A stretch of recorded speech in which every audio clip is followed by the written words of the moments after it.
नमस्कार दोस्तों। आज हम उस महाशक्ति की गाथा सुनाने जा रहे हैं जिनके नाम मात्र से बाधाएं अपना रास्ता बदल लेती हैं। यह कहानी किसी और की नहीं, यह कहानी है केसरी नंदन अंजनी पुत्र महाबली हनुमान की। सुमेरु पर्वत पर खुशियाँ छाई थीं। माता अंजना की गोद में एक ऐसे बालक ने जन्म लिया था जिसका तेज कोटि सूर्यों के समान था। एक दिन की बात है, नन्हे हनुमान को तीव्र भूख लगी। उन्होंने आकाश में लाल चमकता हुआ सूर्य देखा। उनको लगा कि यह कोई एक मीठा फल है और यह सोचकर वह आकाश की ओर उड़ चले। जब वो सूर्य को फल समझकर खाने वाले थे तो इंद्र को बहुत भय हुआ। उसने हनुमान जी पर अपने वज्र से प्रहार कर दिया, जिससे हनुमान जी मूर्छित होकर गिर पड़े।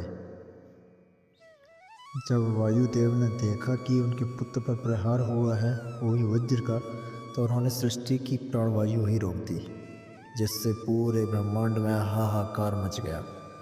तब ब्रह्मा, विष्णु और महेश ने स्वयं आकर बालक हनुमान को पुनर्जीवित किया और उसे अमरता, अजेयता और अनंत बुद्धि का वरदान दिया।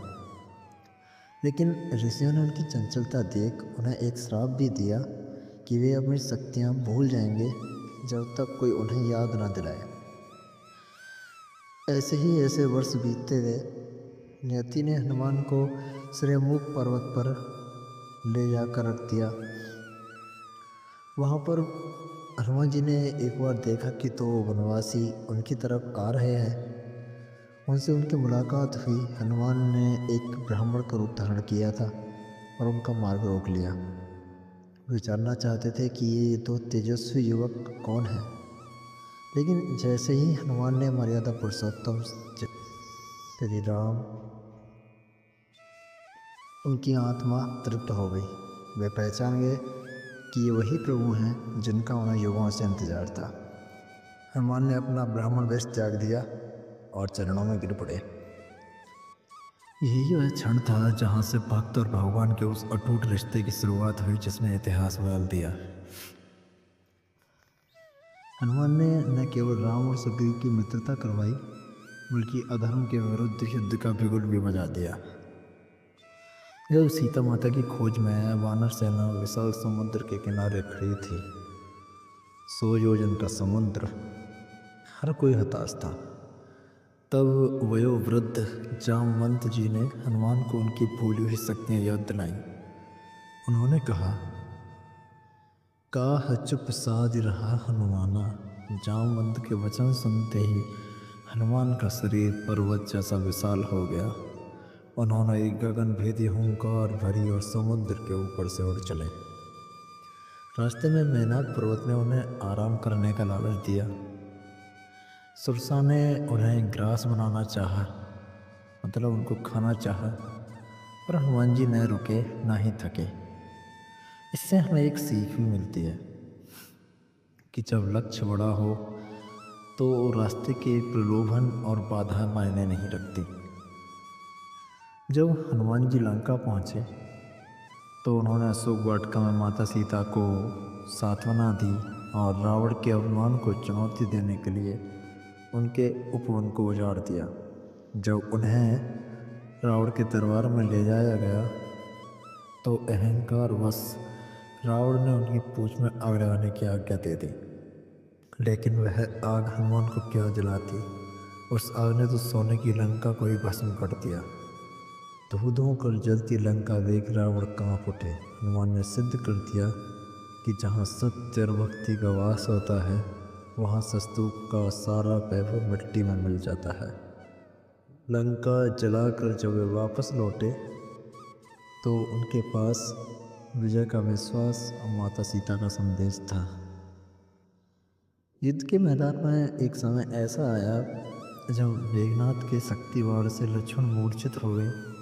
सूर्योदय से पहले हिमालय से संजीवनी बूटी लानी थी। हनुमान पवन के वेग से उड़े। पवन पुत्र तो वो थे ही, पर वहाँ औषधि की पहचान नहीं कर पाए, समय कम था। मैंने सोचा कि यदि मैं एक बूटी नहीं पहचान सकता तो मैं पूरा पर्वत ही ले चलता हूँ। कल्पना कीजिए जिसने पूरे द्रोणागिरी पर्वत को अपनी हथेली पर उठा लिया, उसकी निष्ठा और सामर्थ्य कितना विशाल होगा।